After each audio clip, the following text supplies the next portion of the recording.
what actually happened to these SpongeBob characters. What are you thinking, SpongeBob? I'm not taking your job. But you're the greatest fry cook in the world.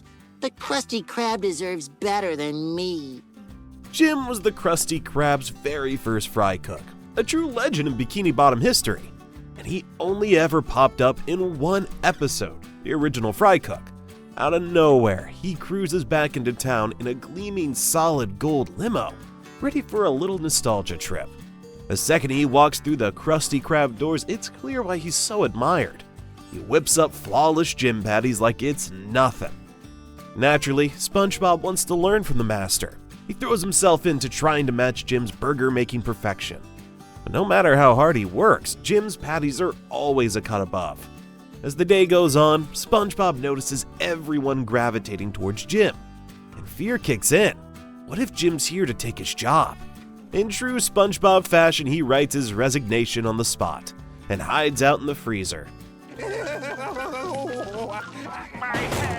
That's when Jim lays it out. He's not after SpongeBob's gig. In fact, he left years ago because Mr. Krabs refused to give him a raise.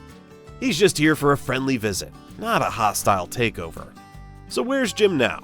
Most likely back in his gold-plated mansion, riding his gold bus, maybe running a 5-star restaurant, where the pay is definitely better than Krabs' minimum wage. One legendary appearance, then straight back to the high life.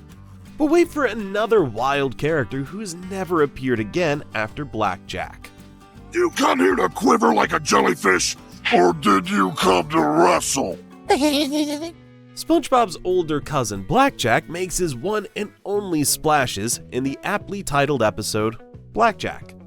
It kicks off with SpongeBob getting a postcard announcing that Blackjack has been released from prison and is on his way over. That's enough to trigger a flood of childhood flashbacks. All those times little SpongeBob got roughed up by his much bigger, meaner cousin. If Blackjack was scary then, imagine what he's like after a stint behind bars. Determined to check on his parents, SpongeBob races to their house, only to find it boarded up. From that moment on, every odd clue and strange encounter just fuels his panic that Blackjack is back to torment him. The anxiety builds until SpongeBob finally marches up to Blackjack's place for a face-to-face. Yeah! Yeah! Cousin Blackjack? The twist? Blackjack hasn't grown an inch since they were kids. Still tiny, still scrappy, but nowhere near the hulking brute SpongeBob imagined. As for where Blackjack ended up, odds are he's still somewhere in Bikini Bottom. He might even wander into the background now and then, but at his size no one notices. Being an unspotted ex-con in a town full of giant sea creatures, probably not the easiest life. But what do we do when a princess enters a show for the day and never comes back? What Patrick doing? Why Patrick talk to meanies? Patrick's big sister Sam makes her debut and only appearance in Big Sister Sam. Patrick's outside his rock, humming away, waiting for a reunion years in the making. The ground starts to rumble and stomps. Sam, massive, and already a force of chaos before she even says hello. From there, she turns Bikini Bottom upside down.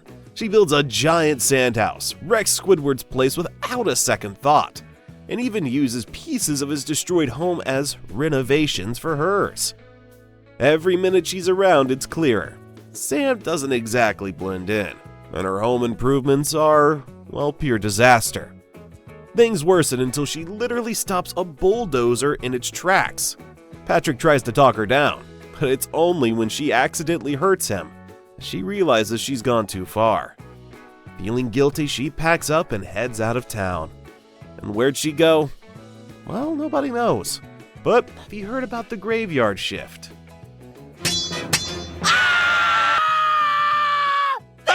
Singing Slasher! The Slasher's only appearance is in the graveyard shift. In this episode, Squidward cooks up a creepy tale to spook SpongeBob. The legend? A fry cook with a spatula for a hand, who shows up every Tuesday night. The signs of his arrival? Flickering lights, a mysterious phone call, but no one answers. A bus pulling up, and then he strikes. At first, it's clearly just a Squidward prank. But during their night shift, the fictional events start happening for real. The lights flicker, the phone rings, no answer. A bus arrives, then a figure steps off, with a spatula for an arm. The so-called hash-slinging slasher storms into the Krusty Krab, only to ask for a job application. Turns out he's just some random guy, and the whole thing was an absurd coincidence. Except one detail doesn't add up. If the guy was on the bus and making the job request, and Squidward was with Spongebob, then who was flickering the lights? Cue Nosferatu, smiling in the dark.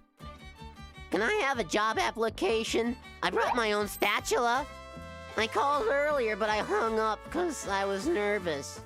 The slasher himself, he probably left to knock on other late-night diners' doors at 3 a.m., still looking for work, unintentionally scaring Bikini Bottom locals who whisper his name like he's an urban legend.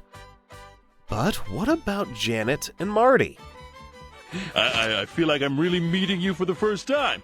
Isn't that right, Janet? You bet, Marty.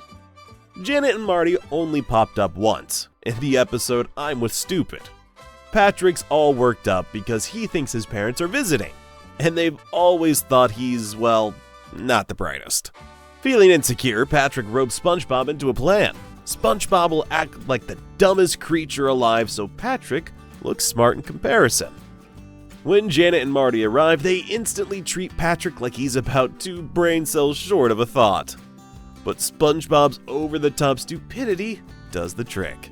They're impressed with Patrick's intelligence. Patrick soaks up the glory, strutting around as the supposed genius of the room. Mom! Dad! Honey, we don't have a son.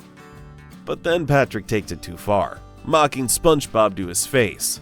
That's when things unravel. Right in the middle of their argument, 2 actual starfish claiming to be Patrick's real parents show up. Cue the awkward reveal. Janet and Marty suddenly remember they don't even have a son. Yep, the whole visit, wrong house. So where are Janet and Marty now? I wonder if they're sitting in a nursing home thinking why their mailboxes have #1 parents painted on it. And if you're thinking about Girly Teen Girl, don't worry, I got that one as well. Hello? Hi, I'm here for the slumber party. Do I know you? My name is, Girly Teen Girl. Uh-huh. Girly Teen Girl made her first and last appearance in the slumber party. She shows up at Mr. Krabs' house during Pearl's big sleepover, right after Pearl kicks her dad out so she and her friends can party without him.